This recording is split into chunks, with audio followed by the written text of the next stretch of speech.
배움은 어떻게 즐거움이 되는가? 지혜를 좋아한다면서 호학하지 아니하면 그 패단은 허황됨으로 나타날 뿐이다. 공자께서 말씀하셨습니다. 나는 나면서부터 알았던 사람이 아니다. 옛것을 좋아하여 부지런히 그것을 구한 사람이다. 고전은 옛고 책전을 써서 오래된 책이라는 뜻을 지닙니다. 하지만 고전은 단순히 오래된 책을 의미하는 것이 아니라 시대를 뛰어넘어 변함없이 읽을 만한 가치를 지니는 책을 의미합니다.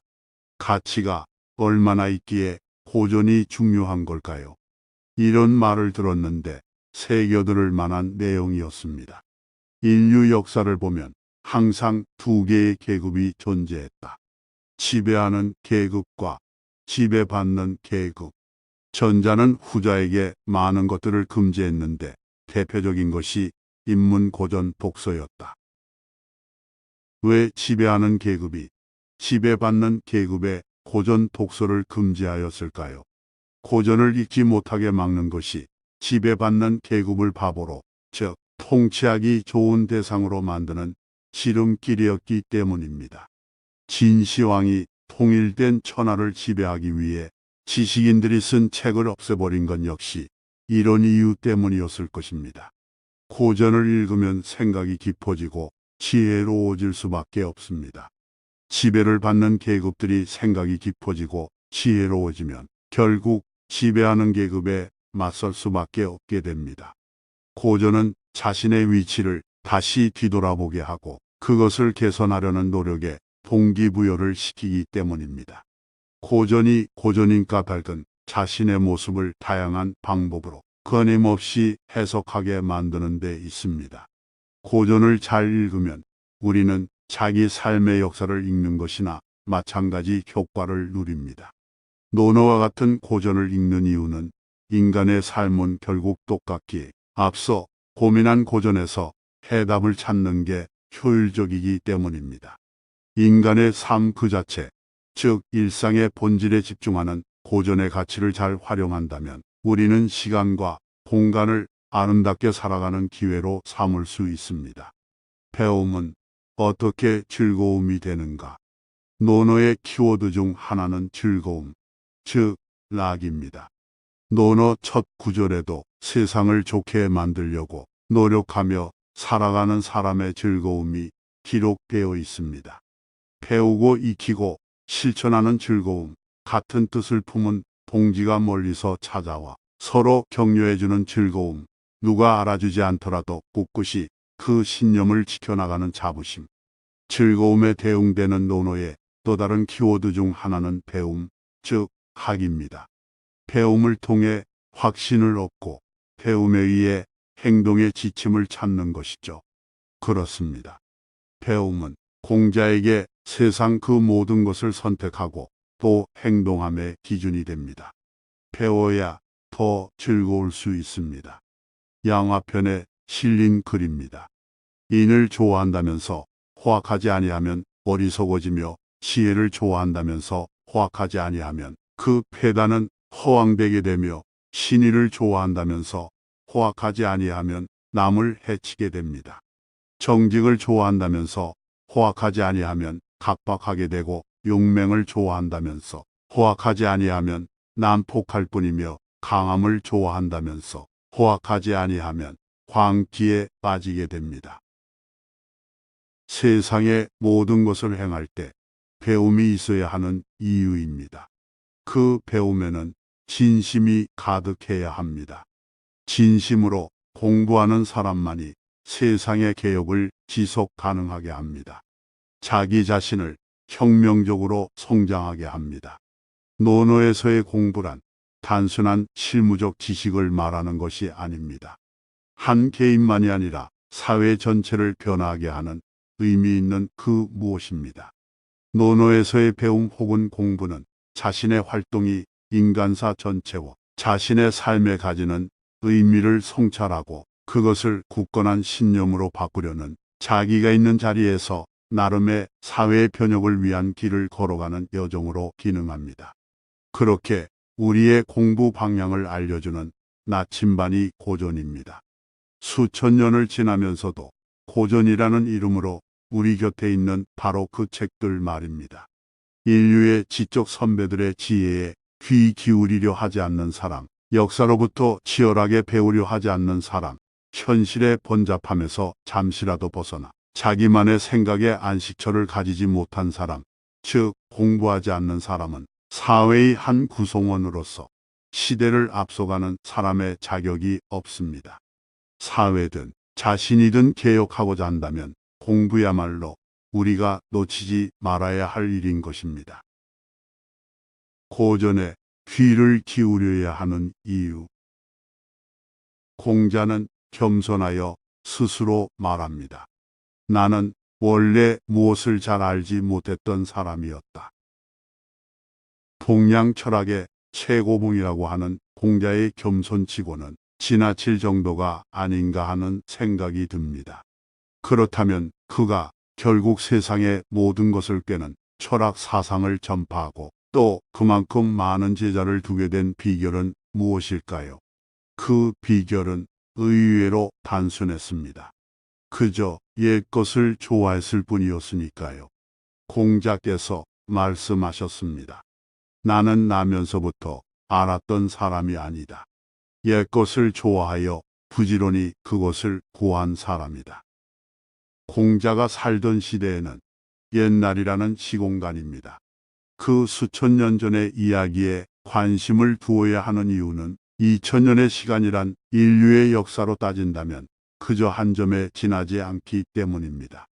공자가 제자들과 세상을 고민하던 시절의 인류나 4차 산업혁명의 한복판에 선 현재의 인류나 육체적으로 또 정신적으로 크게 다를 바가 없다는 것입니다. 현재 우리의 고민거리는 무엇입니까?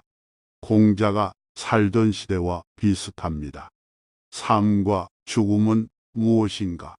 인간은 무엇인가를 놓고 여전히 고민하고 있습니다. 수천 년 전이나 지금이나 요즘 애들에 대한 기성세대의 불만은 여전합니다. 챗 GPT가 세상을 뒤흔드는 이 시대에 캐캐 묵은 공자의 이야기에 귀를 기울여 보라고 권하는 이유가 여기에 있습니다. 역사가 기록되기 시작한 이래 인간은 결국 똑같습니다. 시대와 환경이 제 아무리 바뀌어도 태어나 엄마 젖을 물고 거웃이 나기 시작하면 반항하고 어른이 되고 웃다가 울고 가정을 이루고 늙어가고 병들고 결국엔 죽습니다. 이기적인 욕망에 시달리고 누군가를 사랑해야 하는 우리는 모두 여전히 수천 년 전에 그 사람 그대로입니다. 공자의 이야기에 귀를 기울이고 옛것을 공부해야 하는 이유는 인간의 삶이 결국 똑같기 때문입니다. 이미 이러한 인류의 고민을 먼저 화두로 삼아 해답을 내놓은 고전은 이 시대를 살아가는 우리에게도 그대로 적용할 수 있습니다. 그뿐인가요? 공자는 동아시아 지성사의 슈퍼스타입니다. 수천 년간 그의 말은 검증되어 지금에 이릅니다. 물론 옛것을 좋아한다고 해서 과거로 회귀하려 했다고 여기면 곤란합니다.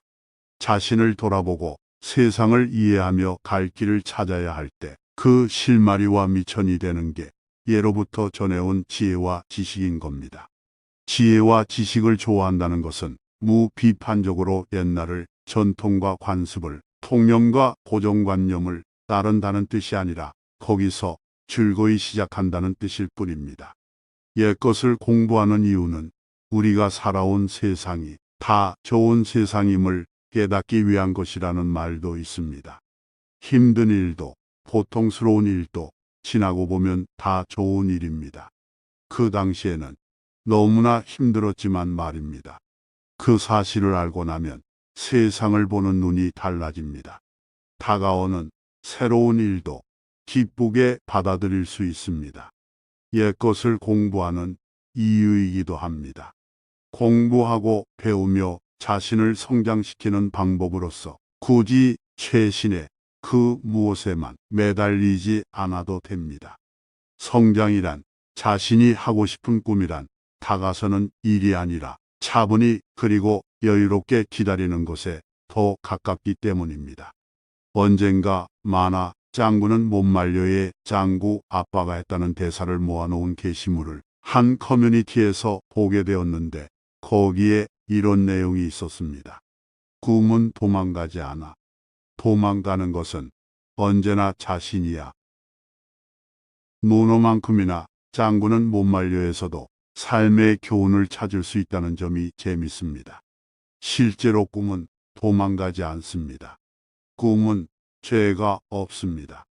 문제는 꿈을 제멋대로 만들어 놓고 그 꿈에 대한 별다른 노력도 없이 징징대는 우리들의 모습인 것이죠.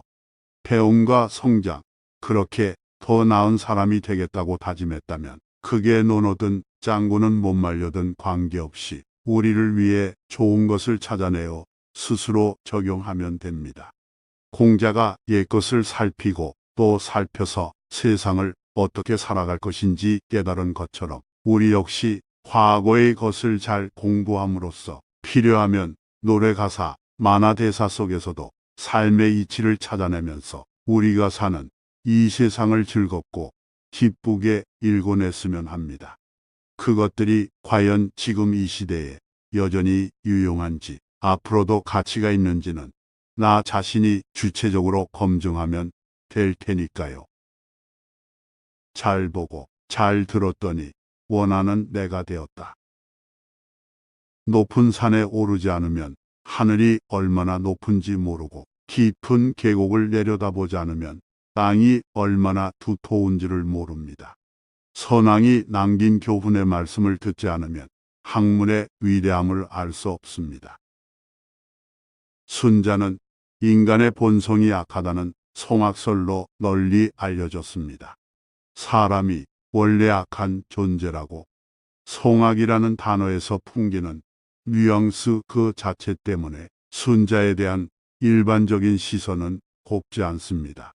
하지만 중국 한 시대를 풍미한 위대한 철학자의 생각 구조가 그리 얕을 리가 없습니다.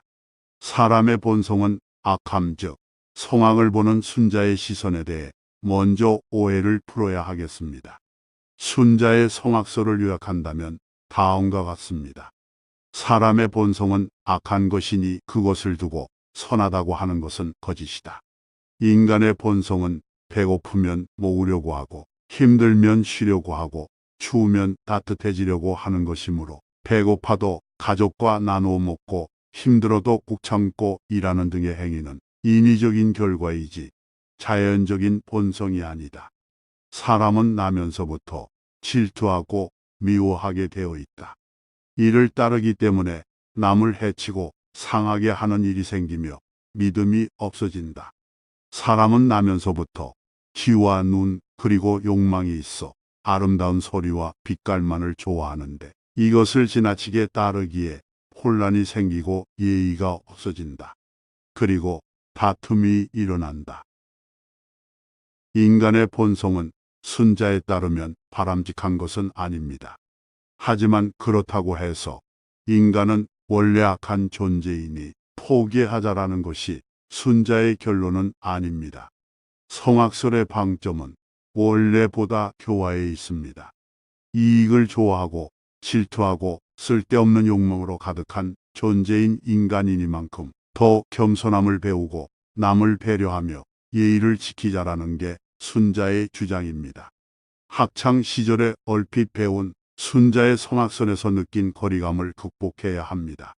그리고 순자가 어떤 이야기를 했는지 귀를 기울여 보고 그의 생각 속에서 지금 여기를 살아가는 우리의 삶에 있어서 배움의 기준으로 삼아야 합니다. 그래야 한때 중국의 사상계를 호령하던 위대한 사상가의 생각을 우리의 일상을 바로잡는 도구로 활용할 수 있으니까요. 거인의 어깨에 서서 세상을 바라보다. 순자는 그의 성악설만큼이나 공자의 사상을 현실적이고 객관적인 입장에서 재정립한 것으로 유명합니다. 다만 순자는 공자의 내면적 정신주의를 계승한 맹자와 달리 그 시대의 어지러운 정치와 그 밑에서 허덕이는 백성들의 고통을 통감하고 이를 바로잡기 위해 사회 조직과 예의를 강조하고 법, 제도, 형벌의 적절한 사용을 주장했다는 점에서 특이점이 있습니다. 순자는 학문적으로도 제자백가의 사상을 비판적으로 수용하면서 중국 고대 사상을 집대성했는데 유가경전 연구와 전승뿐 아니라 법가 등 다른 학파의 사상적 발전에도 큰 영향을 미치게 됩니다. 그 과정에서 순자가 이루어낸 공부의 결실은 살아갈 날들을 위해 공부하고자 하는 우리에게 하나의 기준을 줄 수 있다는 점에서 흥미가 생깁니다. 대학 입시만 끝나면 세상 모든 공부가 끝나는 줄 알았던 시기가 우리에겐 분명히 있었습니다. 그리고 사실 그렇게 살았습니다. 취업에 관한 책들 이외에 어쩔 수 없이 읽어야 했던 직장에서의 매뉴얼, 그밖의 책과는 떨어져 살아온 지 오래입니다. 하지만 대학 입시를 끝낸 바로 그 순간부터, 취업에 성공한 그 시점부터 진짜 공부가 시작된다는 걸 우리는 이제 압니다. 석박사 연구자들이라면 누구나 한 번은 접속해 봤을 사이트가 있습니다. 구글 학술 검색 페이지가 그곳입니다. 이 웹사이트에 접속하면 초기 화면에 단 하나의 문장이 연구자들에게 화두를 던집니다. 영국 과학자이자 왕립 조폐국장을 지낸 뉴턴이 했던 말이 그것입니다. 거인의 어깨에 올라서서 더 넓은 세상을 바라보라. 연구자에게 거인은 누구일까요? 그것은 연구자가 가려는 길을 먼저 간 사람들입니다. 만약 거인의 어깨에 오른다면 분명 지금의 자리보다 더 높이, 멀리 세상을 내다볼 수 있습니다.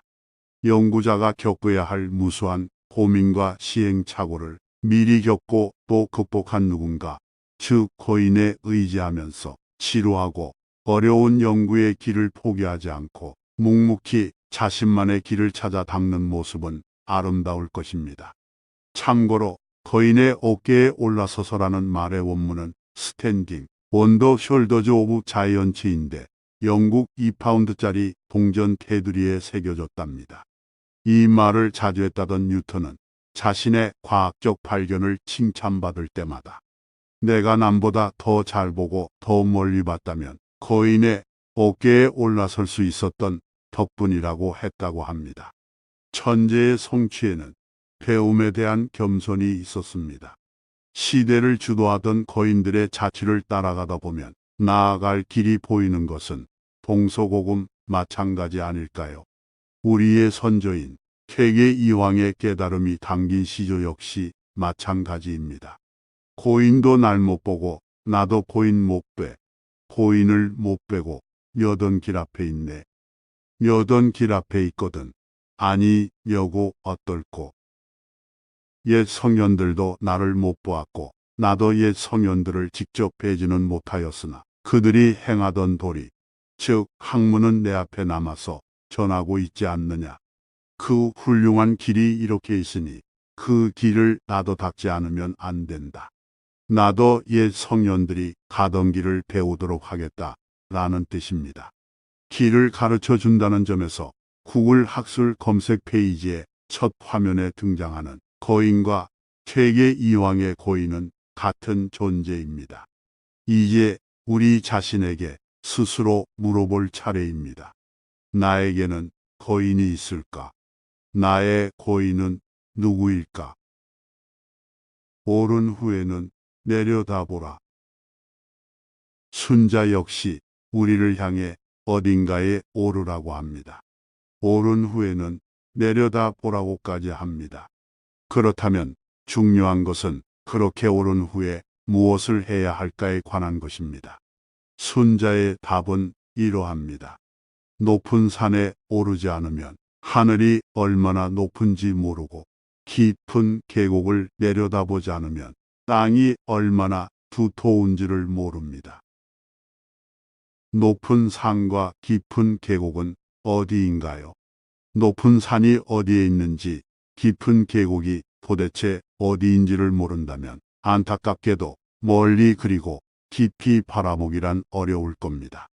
살아갈 날들을 의연하게 대처하고자 한다면 넉넉하고 편안하게 바라보아야 하는데, 이를 위해 어디에 있어야 할지, 어디를 봐야 할지 모른다면 앞으로 우리에게 다가올 시간은 비극일 뿐입니다. 그러면 어떻게 해야 할까요? 순자가 힌트를 줍니다. 주변에 있는 것들에 시선을 주고 또 잘 들어야 한다는 것이 그것입니다. 바라보고 경청할 때 우리는 비로소 높은 산에 제대로 오른 셈이 됩니다. 선왕이 남긴 교훈의 말씀을 듣지 않으면 학문의 위대함을 알 수 없습니다. 세상을 알고 미래의 불확실성을 이겨내기 위해 배우고자 한다면 우선 자신의 태도를 점검해야 할 텐데, 그 중에서도 으뜸은 잘 듣는 것임을 순자는 강조합니다. 듣는다는 것은 인생에 있어 필요한 가르침을 배우는 전제가 되는 것입니다. 학문의 위대함을 발견하기 이전에 우리가 미리 준비해야 할 것은 들을 줄 아는 태도입니다. 듣는다는 것은 일종의 간접 학습입니다.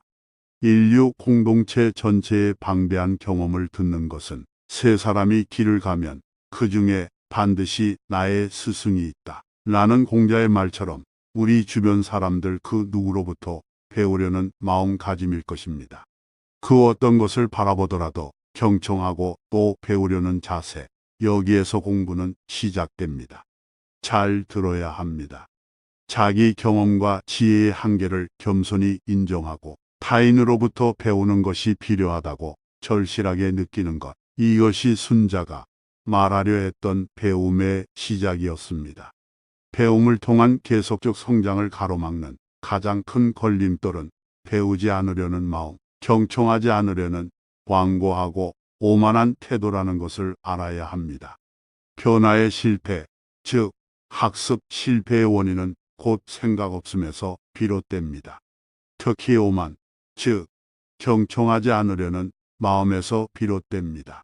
살아갈 날들을 위해 공부를 하려면 생각 없는 사람이 되기를 원하지 않는다면, 내가 원하는 모습으로 살아가고자 한다면 완고하고 오만한 마음을 조금이라도 내려놓는 게 먼저 아닐까요?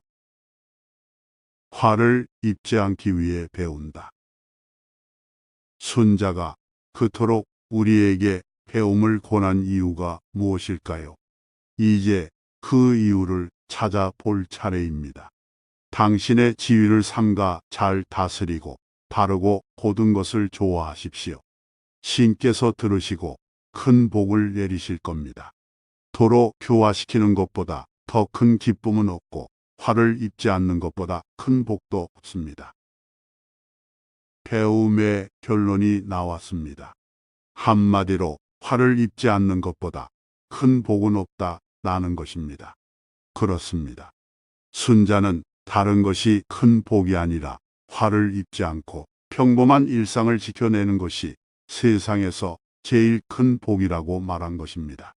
우리가 배움을 통해서 지향해야 할 것 명쾌하지 않나요? 여러분은 기쁨을 얻고 싶습니까? 순자에 따르면 교화되어야 합니다. 그것도 도를 통해서 말입니다. 여기까지 들으면 무슨 뜬구름 잡는 소리일까 하고 의아할 수밖에 없습니다. 하지만 다음의 말 한마디, 즉 그 어렵다는 도에 이른 경지를 측정하는 방법을 알려주었으니 편안하기 이를 데가 없습니다. 화를 입지 말 것이 그것입니다.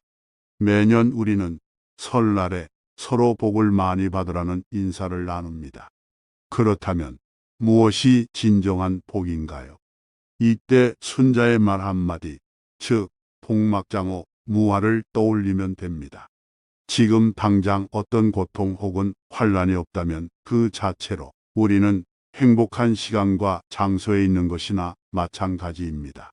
배움을 통해 지향해야 하는 것은 화를 입지 않는 것임을 기억해 두시기 바랍니다. 여기까지 빅피시 출판사의 도서 살아갈 날들을 위한 공부의 일부를 소개하였습니다. 거인의 어깨에 서서 살아갈 날들을 마주하려는 당신에게 작가는 말합니다. 아이작 뉴턴, 그가 자신의 성공 비결을 묻는 사람들에게 했던 말은 이랬답니다. 내가 더 넓은 세상을 바라볼 수 있었다면 그건 거인의 어깨에 올라섰기 때문일 것이다. 앞으로 살아갈 날들을 위해 밤잠을 설치면서 고민하는 우리 자신을 향해 물어볼 차례입니다. 나는 지금 누구의 어깨에 올라서서 세상을 바라보고 있는 것일까? 순자, 맹자, 공자, 묵자, 그리고 노자. 앞으로의 인생을 위해 동양 철학의 슈퍼스타인 오인의 어깨에 올라서 보는 건 어떨까요? 과거라면 무릎을 꿇고 가르쳐 달라고 해야 했을 겁니다. 그렇다고 가르침을 받을 수 있을지도 모르고요. 하지만 우리는 이제 책을 통해 그들의 어깨에서 보려고 합니다. 우리가 하고 싶은 바를 이루도록 도와줄 만한 거인 5명의 지식과 지혜, 말과 태도를 간접적으로 경험하는 것입니다. 생각해보면 거인은 멀리 있지 않았습니다. 서점에도 있었고 우리 집 책장에도 이미 있었습니다. 이 책은 우리 곁에 있었던 그 거인을 향해 무작정 돌진하기보다 도대체 거인이 어떻게 생겼고 어떤 말을 했으며 어떤 행동을 했는가 관찰하고자 합니다. 그들이 자상하게 때로는 엄격하게 알려준 이야기들을 토대로 세상을 살아가기 위한 공부를 해보려고 합니다. 거인의 어깨에 서기를 바랍니다. 그리고 언젠가는 누군가가 당신의 어깨에 서려고 하는 모습을 발견하기를 기원합니다. 살아온 날들을 되돌아보고 살아갈 날들을 기대하면서 한 걸음 더 나아가는 당신이 되기를 기대합니다.